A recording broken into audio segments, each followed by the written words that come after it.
हिंदी साहित्य की चर्चा परिचर्चा में आपका स्वागत है। हिंदी भाषा एवं उसका विकास के श्रेणी में आज हम लोग देखेंगे आधुनिक भारतीय आर्य भाषाएं। आधुनिक भारतीय आर्य भाषाओं का विकास अपभ्रंश से हुआ है। सर्वप्रथम 1880 ईस्वी में आधुनिक आर्य भाषाओं का वर्गीकरण हॉर्नले ने किया। हॉर्नले ने मध्य रेखा तथा केंद्र के आर्य को भीतरी आर्य और चारों ओर फैले आर्य को बाहरी आर्य कहा। डॉक्टर सुनीति कुमार चटर्जी ने ध्वनि और व्याकरण को आधार बनाकर ग्रियर्सन के वर्गीकरण की आलोचना की और अपना वर्गीकरण इस प्रकार प्रस्तुत किया: उदीच्य, प्रतीच्य, मध्यदेशीय, प्राच्य, दक्षिणात्य। उदीच्य में सिंधी, लहंदा, पंजाबी। प्रतीच्य में राजस्थानी, गुजराती। मध्यदेशीय में पश्चिमी हिंदी। प्राच्य में पूर्वी हिंदी, बिहारी, असमिया, बंगला, उड़िया। दक्षिणात्य में गुजराती। ये सभी भाषाएं हैं जिसको डॉक्टर सुनीति कुमार चटर्जी ने ध्वनि और व्याकरण के आधार पर वर्गीकरण किया है। डॉक्टर धीरेन्द्र वर्मा ने सुनीति कुमार चटर्जी के वर्गीकरण के सुधार पर अपना वर्गीकरण प्रस्तुत किया और उनका जो वर्गीकरण था वो इस प्रकार से था: उदीच्य में सिंधी, लहंदा, पंजाबी। प्रतीच्य में गुजराती। मध्यदेशीय में राजस्थानी, पश्चिमी हिंदी, पूर्वी हिंदी, बिहारी। प्राच्य में उड़िया, असमिया, बंगला। दक्षिणात्य में मराठी। लहंदा की बात करें तो लहंदा को हिंदकी, जटकी, मुल्तानी, चिभाली, पोठवारी आदि नामों से जाना जाता है। इसकी लिपि लंडा लिपि है जो शारदा लिपि की एक उपशाखा है। लहंदा का शाब्दिक अर्थ होता है पश्चिमी। पंजाबी मतलब पंजाबी भाषा, इसकी लिपि जो है वो लंडा थी, लेकिन गुरु अंगद ने इसको गुरुमुखी लिपि में सुधारा। पंजाबी की मुख्य बोलियां मांझी, डोगरी, दोआबी, राठी इत्यादि है। सिंधी की बात करें तो यह सिंधु नदी के दोनों किनारे पर जो रहते थे वे लोग बोलते थे। इसकी अपनी लिपि लंडा है, लेकिन इसको गुरुमुखी और फारसी लिपि में भी लिखा जाता है। इसकी बोलियां विचोली, लासी, सिराइकी, थरेली, लाड़ी इत्यादि है। गुजराती की बात करें तो इसकी लिपि गुजराती है और इसमें सिरो रेखा नहीं दी जाती है। एग्जाम्पल में बोले तो राजा के ऊपर में ये जो लाइन पड़ रही है इसको हम लोग सिरो रेखा कहते हैं, परंतु गुजराती में ये सिरो रेखा नहीं होती है। मराठी, इसकी लिपि देवनागरी है, परंतु कुछ लोग मोडी लिपि का भी प्रयोग करते हैं। इसकी बोलियां कोंकणी, नागपुरी, कोष्टी, महारी है। असमी भाषा की बात करें तो इसकी लिपि बंगला है तथा मुख्य बोली इसका विष्णुपुरिया है। बांग्ला प्राचीन देवनागरी से विकसित लिपि बंगला से लिखी जाती है। इसकी लिपि बंगला है। उड़िया प्राचीन उत्कल तथा उड़ीसा की भाषा है। उड़ीसा की पहले नाम जो हुआ करता था वो उत्कल हुआ करता था तथा कुछ और क्षेत्र हुआ करते थे।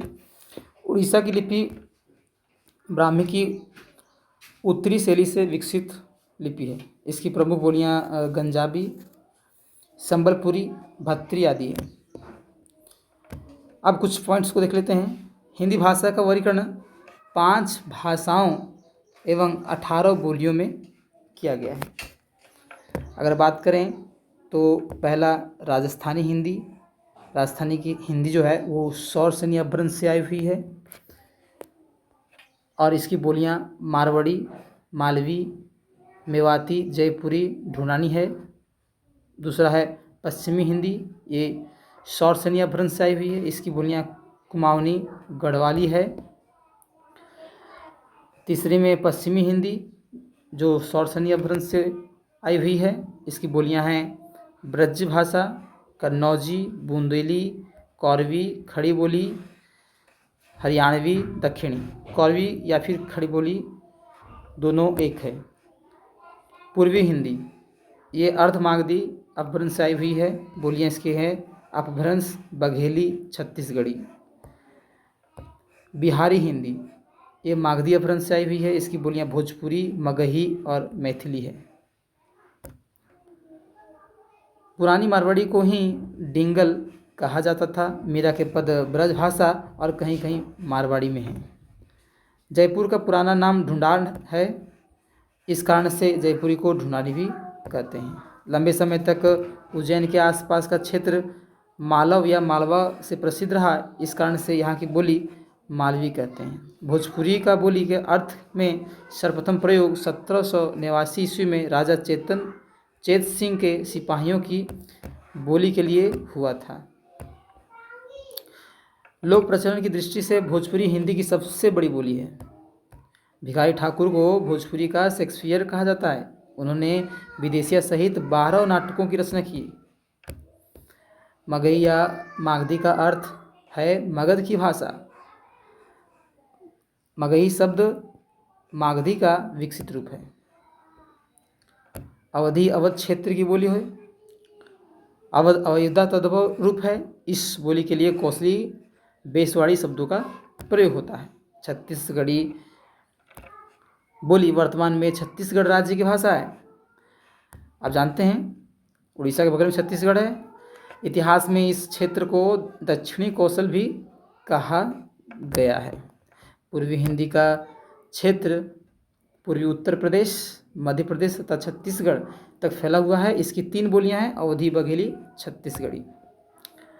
पश्चिमी हिंदी का क्षेत्र अंबाला से कानपुर तक तथा देहरादून से महाराष्ट्र के आरंभ तक विकसित है। इसकी बोलियां ब्रजभाषा, खड़ी बोली, बुंदेली, कन्नौजी, हरियाणवी तथा दक्षिणी हैं। विभिन्न विद्वानों के अनुसार खड़ी बोली का अर्थ लगाया गया है। आप उन विद्वानों के और उनके विचारों को आप याद रखें, परीक्षा की दृष्टि से अत्यंत महत्वपूर्ण होती है। सुनीति कुमार चटर्जी का कहना है कि खड़ी बोली का अर्थ होता है सीधी। कामता प्रसाद गुरु कहते हैं खड़ी का अर्थ कर्कश होता है। गिल क्राइस्ट कहते हैं कि ये गंवारू भाषा है या खड़ी बोली को गंवारू कहते हैं। किशोरीदास वाजपेयी कहते हैं कि खड़ी पाई से संबंधित है। अन्य भाषा वैज्ञानिकों ने कहा कि यह खरी है या शुद्ध है। हिंदी भाषा प्रयोग के विविध रूप। अब हम लोग हिंदी भाषा के जो विविध रूप है, जैसे राजभाषा, राष्ट्रभाषा और कामकाजी हिंदी में, इसको अगला क्लास में देखेंगे। आज इतना ही। वीडियो अच्छी लगी हो तो इसको लाइक सब्सक्राइब ज़रूर करें और इसी प्रकार से बने रहें।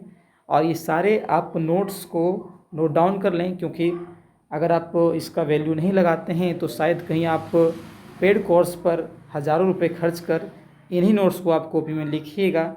इससे अच्छा है कि आप इसको कई बार पढ़ें और याद करें।